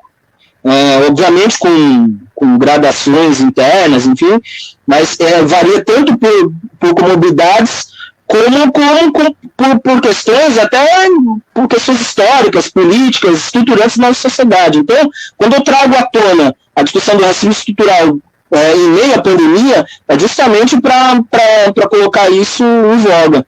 Até porque numa sociedade racista, onde a população negra atinge os piores índices de falta de acesso às políticas públicas, a cor da pele interfere também nas relações com o Estado. Como assegurar as pessoas negras como assegurar que as pessoas negras não terão seus direitos negligenciados, por exemplo, preteridos na hora de escolher entre viver ou morrer, que é uma coisa que pode ser que esteja posta daqui a algumas semanas devido ao estrangulamento do sistema de saúde. Então, acho que trazer isso à tona da questão da pandemia, e como o racismo estrutural ela permeia a questão da pandemia, acho que é de fundamental importância. E para dar um apontamento, que eu acho que é de fundamental importância cada vez mais que a gente participar dessas discussões, desses diálogos, fazer a contextualização histórica, política, sociológica, enfim, mas trazer também algumas questões, principalmente de apontamentos de soluções, como eu falo no Enem, de intervenção àquele problema. E eu acredito que uma das questões que é de fundamental importância para quem comece a ter dados, já que esses dados que eu terminei agora um pouquinho, basicamente com vocês, são dados que são subnotificados. Então, acho que é de fundamental importância cada vez mais, principalmente quem está nos escutando, que é da gestão pública, começar a trabalhar com coleta, análise, publicação de dados e desagregados por raça, cor e realizados com frequência, para que cada vez mais a gente comece a construir soluções de enfrentamento ao Covid de acordo com a realidade social e populacional brasileira. Então, eu acredito que passa por isso. Aí, só para fazer no desfecho mesmo, não sei se vocês perceberam, mas todas as pessoas que eu citei, com exceção, com uma citação para demonstrar como foi ruim nesse processo, mas todas as citações que eu fiz de algum estudo e tal, foram de pessoas ligadas à ciência feita por negros. Então, desde 1800, quando fala sobre a questão da produção das cidades, até a questão da racismo estrutural do Silvio de Almeida, essa senhora psicóloga que eu falei também. Eu acho que cada vez mais a gente trazer essa ciência feita por negros à tona para dizer que, sim, nós produzimos ciência, e a ciência que nós produzimos está subsidiando o Estado com relação à formulação de políticas públicas. Acho que isso é cada vez mais importante para que as pessoas saibam que nós estamos aí ocupando esses espaços com todas as dificuldades e que, se deixar, a gente vai ocupar cada vez mais, cada vez mais e cada vez mais. Valeu, obrigado pela oportunidade. Só pegando um gancho do que você estava colocando e fazendo uma resposta aqui ao nosso estagiário, dos estagiários preferidos que nós temos, o Filipe, né? Sobre a questão da... Tá rindo, né? Você conhece ele, né, Luana? Então, o Filipe nos coloca aqui, do ponto de vista... Mora comigo só! do ponto de vista das ciências jurídicas, né? A questão do acesso do negro à justiça, né? Então, assim, muito tem se falado, ainda pouco tem sido produzido Mas nós temos percebido que a acessibilidade da mulher e do homem negro na justiça, ela vem crescendo, mas ainda é muito incipiente, né? E a gente percebe que, por vezes, o negro aparece nos espaços do poder judiciário não como protagonista, não como o propositor da ação, né? Salvo naquelas ações de direito de família que a gente sabe que é uma pandemia, apropriando do tema aqui, né? Mas a gente percebe que é assim.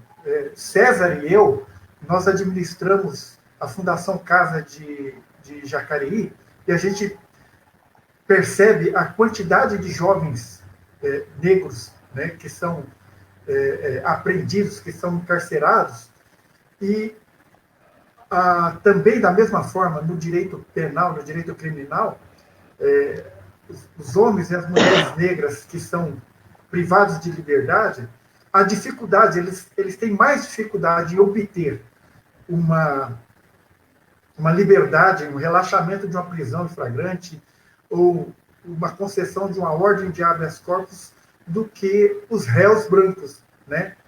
Então, o Centro de Observação da USP já mediu essa questão, no Rio de Janeiro já fez essa questão, e assim, como transformar isso, né?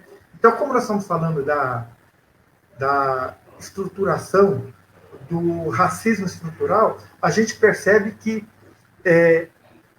seja no espaço do legislativo, né, seja no espaço do poder judiciário, e seja também no espaço do executivo, as iniciativas e a presença do homem e da mulher negra, sobretudo da mulher negra, né, que tem os piores indicadores sociais entre todas as discriminadas, né, a gente percebe que a acessibilidade à justiça ainda é muito difícil. Quando ocorre por aqueles meios que a gente conhece muito bem, pela gratuidade de justiça, pela defensoria pública, que, aliás, faz um ótimo trabalho, apenas que é um excesso de afazeres, né? Mas o trabalho de um defensor público tem que ser ressaltado, né? Dada a importância da defensoria e a qualidade dos profissionais que lá trabalham. Mas a gente percebe que nesses espaços também a gente, às vezes, como a Luana acabou de dizer, né? Nós temos o nosso lugar de fala, mas às vezes também nós não somos protagonistas. E é muito importante a questão da cota para que nós, negros, corrijamos uma dívida histórica, né? Uma dívida histórica, né? Aí vão perguntar assim, as cotas é um tipo de discriminação? Sim, é um tipo de discriminação positiva, né? E aí, pegando no que o César disse, a cota não se pretende por si só ser uma questão para se eternizar, né? A cota, a partir do momento que não houver mais a necessidade, né, como a Luana colocou, que ela era a única mulher negra na sala dela, eu também, de 100 alunos, a minha sala na faculdade de Direito começou com 100 alunos redondos, né? Nós éramos em 3 jovens negros, né, da qual apenas eu me identificava e me assumia como negro, né? Aí, no 5º ano, nós já tínhamos perdido 1/3, né? Formamos em 2. Um era oficial do Bavex, em Taubaté, não foi advogar, e eu vim advogar, né? Então, ao mesmo tempo que você tem que abrir sua própria estrada, né, você tem que ter espelho, você tem que ser espelho, né? Então, a contribuição de todas as pessoas que querem um mundo melhor, ela passa por esse engajamento, né? E o importante é o que nós vamos fazer daquilo que fizemos conosco, né?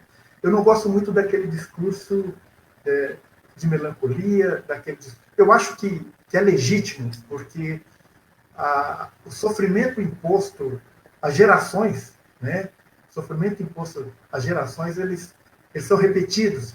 As sequelas, as feridas, as cicatrizes, às vezes fecha, às vezes não fecha, e quando fecha, elas podem reabrir novamente, né? Então, a gente percebe que é legítimo esse discurso de lamento, né? Mas nós temos que, de alguma maneira, seguir. E, de alguma maneira, seguir, tomar isso para a gente, né? Nos engajarmos, né? E falando em engajamento, final do ano passado, Fernando e eu e a Luciene, nós começamos a falar de um projeto sobre cinema produzido por cineastas negros, né? Da qual a gente pensa uma vez por mês juntar os negros, independente de movimento, não é para que isso pertença a nenhum movimento, né? Nós não queremos filiar ninguém, nós não queremos arrebanhar ninguém, nós queremos que tenha pessoa que possa discutir do ponto de vista científico, do ponto de vista sociológico, do ponto de vista da justiça, né? E formar pessoas, né? Empreendedores, seja lá o que for a intenção. Mas é discutir que a gente precisa encontrar uma saída. E como desarmar esse Estado que está estruturalmente formado e cooptado para que o negro saia dessa situação.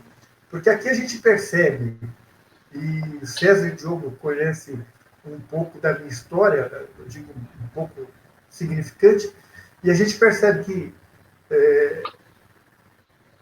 Fernando, Luana, eu, a doutora Mara Rúbia e vários outros colegas, né? É um esforço muito grande para você deixar daquele lugar, para você sair daquele lugar onde queria que você estivesse, né? Então, isso é muito ruim, né? E a gente precisa tornar essa invisibilidade, né? A gente precisa apagar essa invisibilidade para que nós, dentro da quantificação que somos na sociedade, para que nós possamos aparecer. E pegando mais uma vez a questão do pudim, embora eu seja diabético, como a Luana né? Eu sei que ela adora muito mais doce do que eu não quero 2 pudins, eu quero um pudim, ela fica com um, fica com o outro. Ninguém quer algo que seja a mais, ninguém quer acumular. As pessoas querem ser felizes, as pessoas querem brilhar, as pessoas querem ter espaço, né? Fernando, que tinha caído, acabou de voltar também. Gente, deixa eu... desculpa, nós já estamos aqui com 1h30 de conversa. Eu acho que nós temos tema para mais 1h30, mas aí o pessoal lá em casa vai acabar deixando a gente aqui. Aí queria pedir para a gente encaminhar aí para a gente fazer o encerramento, né, considerações finais. Eu sei que eu percebo da riqueza de conhecimento que o Fernando e a Luana têm. Já vamos sair daqui com o compromisso de fazer mais uma rodada, porque estou recebendo mensagem pra caramba aqui do pessoal falando que está muito bom, que está gostando. Nós vamos arrumar um microfone pro Fernando na próxima. e o pessoal está gostando muito. Então, se a gente conseguisse encaminhar aí para as nossas considerações finais aí, seria importante. Tá bom? Fica à vontade. Deixa eu falar, eu queria encaminhar, e aí eu deixei um negócio para falar mais para o final mesmo, que eu sabia que está muito ligado ao que o Fernando trabalha e fala de pesquisa. Eu fiz uma escolha há alguns tempo atrás, quando a gente fala dessa morte, nesse assassinato da nossa epistemologia. Eu fiz uma escolha há algum tempo atrás de começar a estudar a questão racial a partir dos olhares dos nossos cientistas negros, dos nossos pesquisadores negros. E aí, eu conheci, graças a Rosa Miranda, que eu falo que uma das pessoas que me fez enxergar a minha negritude, entender a minha negritude de forma mais completa, e entender algumas questões que eram muito subjetivas, foi a Rosa, né? E a gente hoje, a Rosa é a presidente, eu sou a vice-presidenta de um instituto chamado Instituto Lélia Gonzalez.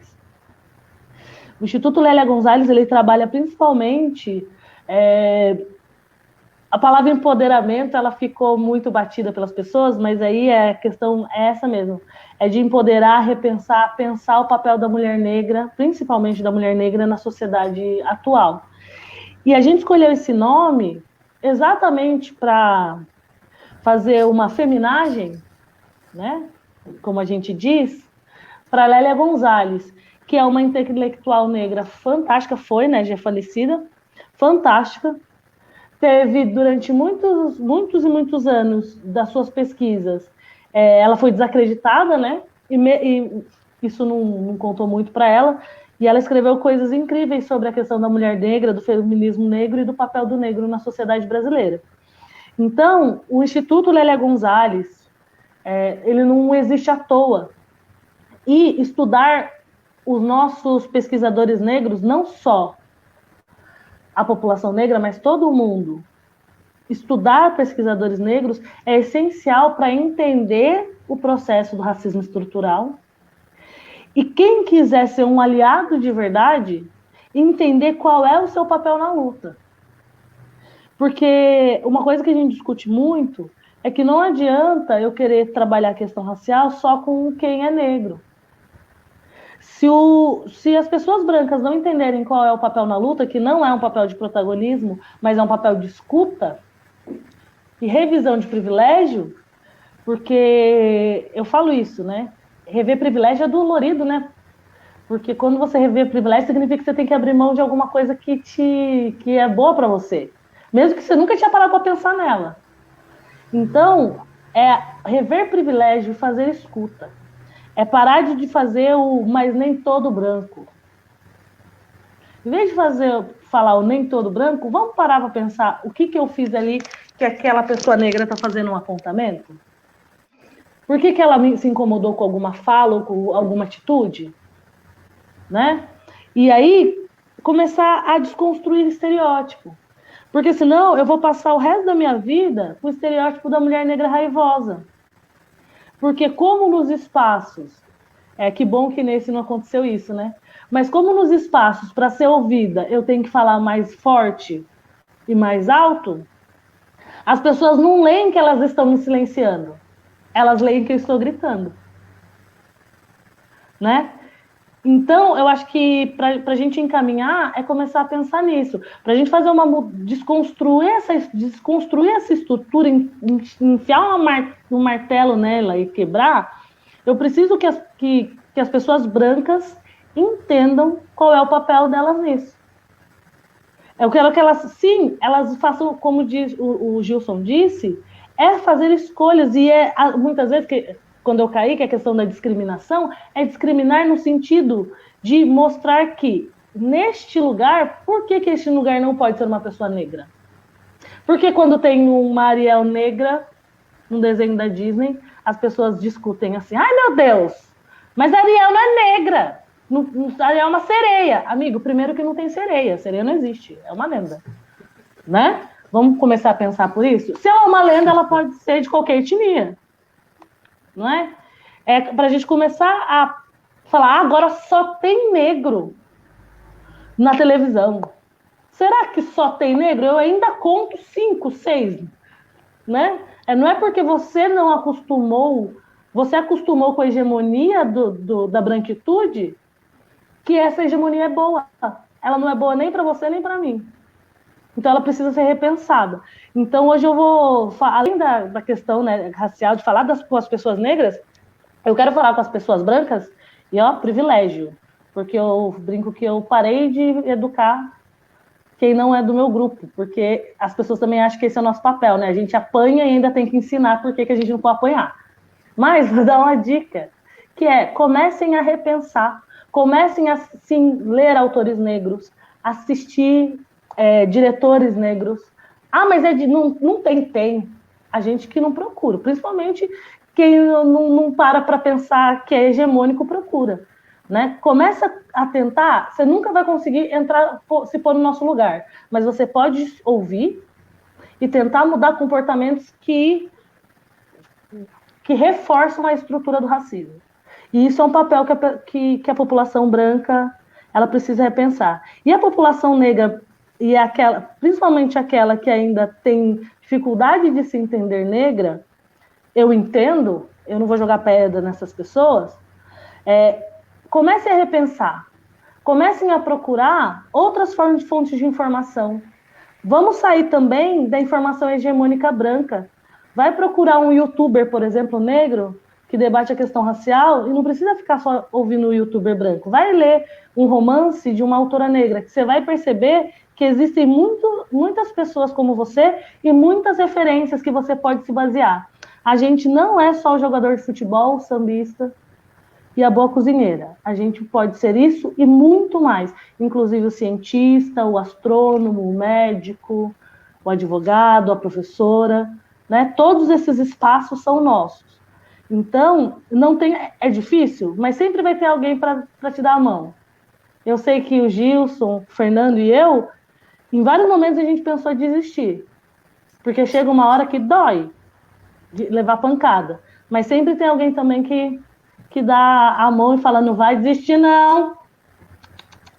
Vai lá que aquele espaço é seu também. E eu acho que nós três também hoje somos essas pessoas que vão dar a mão. Então, às vezes é difícil, né? Você reconhecer alguém que pode te dar a mão nesse momento, de você falar, não, eu quero ser isso, mas existe. Então, é isso. Obrigada, desculpe a queda. Panos elétricas, mas é isso. Luana, Felipe está pedindo para você lembrar aí da sua live sobre a solidão da mulher negra na semana que vem. Sim, gente, eu sou TDAH, tenho déficit de atenção real e eu esqueço. Se não fossem essas pessoas que me lembram, a gente vai ter uma outra live que vai ser no sábado, vai falar da solidão da mulher negra. Então, quem quiser falar, é um outro tema importante. A Renata vai estar comigo nessa live. Então, é um convite para quem quiser ouvir. A Renata Oliveira? Gente. Maravilhosa. Sim. Vai lá, gente, obrigado aí pela presença de vocês aí, Fernanda, Luana. Deixa eu aproveitar um minutinho aqui para as pessoas que me conhecem sabem que eu fiquei bem quieto aqui hoje. Eu gosto de falar, né? Mas hoje eu vim aqui para ouvir. E eu vi muita coisa bacana. Eu vi coisa muito importante, né? Aí queria dizer para vocês, pro Fernando, para Luana, que nós nos conhecemos agora, tal. Mas assim, eu sou amigo do Gilson aí há acho que uns 17, 18 anos, aí, um bom tempo. Eu já fui estagiário do Gilson, eu já fui funcionário do Gilson, mas assim, nós sempre fomos colegas. E aí, alguns anos atrás, eu tive a felicidade aí de propor para ele, no meio de uma conversa que a gente estava tendo sobre os rumos da vida, aí, da gente estar junto. O Diogo, nós já éramos sócios desde que a gente saiu da faculdade. Eu falei assim, Gilson, nós temos uma história aí na advocacia. Eu queria ver se a gente podia andar junto nessa caminhada. Porque eu, assim, nunca disse para ele, mas vou dizer aqui na frente de todo mundo. Eu pensava, quando eu era estagiário lá, que quando eu crescesse, eu queria ser que nem ele. Então, um advogado, assim, generoso, competente, forte. E, assim, às vezes as pessoas cobram ele, falam assim, Gilson, mas você não foi no movimento. Mas, assim, para além do movimento, ele é um negro que nunca teve medo de falar, eu sou e eu não posso errar. Eu tô aqui para acertar, eu sou modelo para as pessoas que me veem. Então, assim, ele tem esse compromisso de vida, eu posso dizer. Não é à toa que é a nossa liderança jurídica lá no escritório, não é à toa que o nome dele é o primeiro do escritório, não é à toa que nós temos a sala Luiz Gama e a sala Nelson Mandela lá no nosso escritório. Então, estamos aí. Né? Obrigado.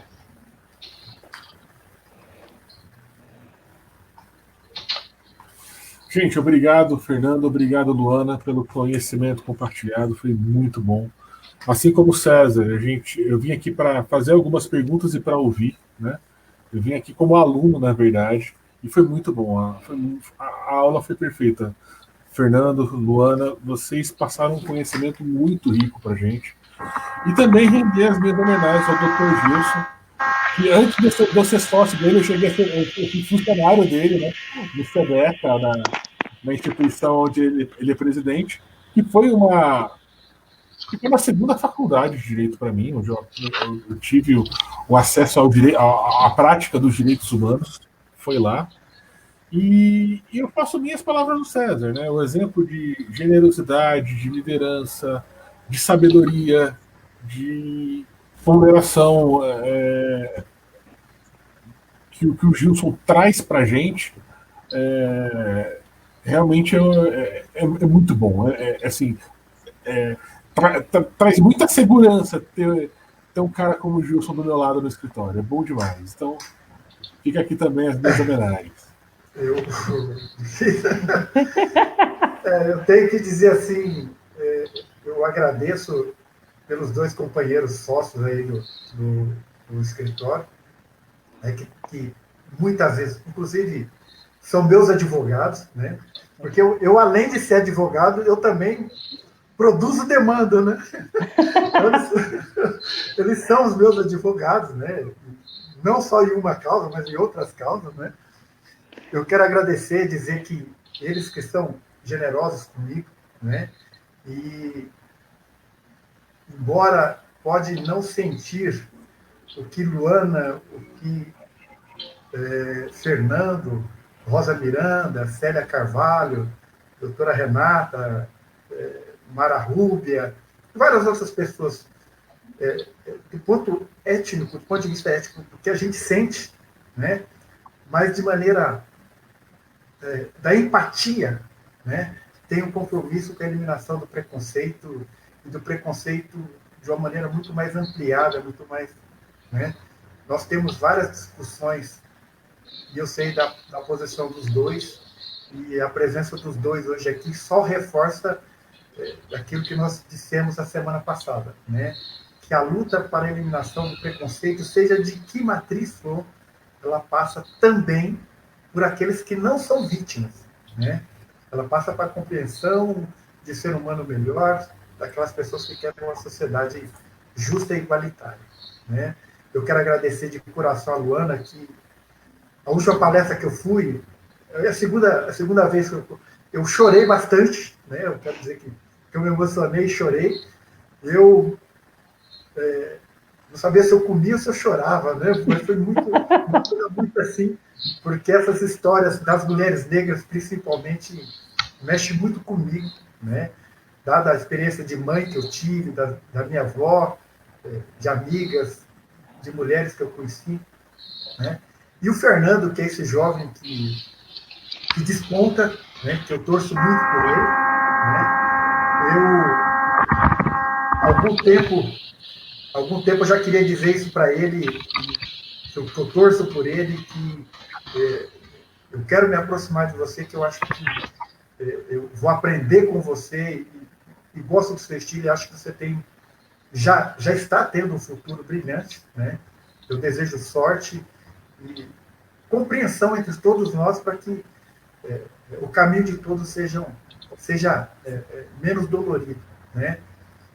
Tem uma amiga aqui, a Amanda Rosa, ela disse o seguinte: se era possível a gente dizer, como Simone de Beauvoir disse, né? Não se torna mulher, não nasce mulher, a gente se torna mulher, né? Então, se é possível a gente dizer, se não nasce negro, se a gente torna negro, né? No meu caso, eu me tornei negro, né? Até pouco tempo, de um dos maiores crimes que cometeram conosco, né? Até pouco tempo, eu digo 20 anos, né? A gente sentia meio que envergonhado de sermos o que era, né? Então, quando você toma consciência do que você é, você vê essa beleza que é ser negro, né? Você vê essa possibilidade de luta, você vê esse lado da história, né? Que a vida lhe coloca, né? E essa oportunidade. E aí a gente vê pessoas lindas, como eu acabei de citar aqui, e a possibilidade de dividir essa noite, que para mim tem sido memorável. Quero agradecer ao César, ao Diogo, a Luana e o Fernando. Muito obrigado, e a todos que acompanharam a gente. Muito obrigado mesmo. Fique com Deus. Gente, só uma coisa, que agora eu estou com os dados completos. A live vai ser dia 13/6, às 17 horas, pela Comissão da Igualdade Racial da OAB. Então, Então, obrigada. Me permita, rapidamente, me permita só um último informe, rapidamente. Pode ser? Pode. Claro. Rapidamente. Eu faço parte do Conselho do Fundo Municipal de Cultura, aqui da Fundação Cultural, Cassiano Ricardo. O fundo é uma política pública de adesão ao Sistema Nacional de Cultura, enfim, foi feito na gestão anterior do Partido dos Trabalhadores aqui na cidade, e nós estamos com alguns editais. Aí é bom, não vou entrar especificamente, mas eu tenho severas críticas à atual gestão da Fundação, só que eu quero deixar aqui esse convite para que existe um edital específico que é de diversidade, etnia e gênero. E eu acredito que é de fundamental importância que nós negros comecemos a ocupar esse edital. É um edital que varia a premiação de 5 a 10 mil, 5 para pessoa física, 10 para grupos e coletivos, e está lá no site da Fundação. É um edital que fica aberto até o mês que vem. Então, ocupem esse edital, produzam aquilo que vocês imaginam que pode ser um dedo na ferida nessa cidade provinciana, que precisa ser mexida e remexida, e ocupem esse espaço também. Beleza? Valeu, obrigado pela oportunidade novamente. Valeu. Gente, semana que vem, quarta-feira, 19 horas, a gente vai estar aqui de novo. Nós vamos receber a Karina, que ela é uma das proprietárias, diretora do Instituto Alíqua, que é um instituto de educação voltado para a formação de professores. E nós vamos tratar do tema ensino à distância na pandemia e tratar dos prós e contras. Funciona, não funciona? É bom, não é bom? É o que temos? Né? Então esse é o tema que vai ficar aí para a gente discutir semana que vem. E aí queremos contar com todos vocês aí. Luana, vem conversar com a gente nesse outro tema também aí, tá bom? Um abraço, gente. Gente, um abraço. Boa noite.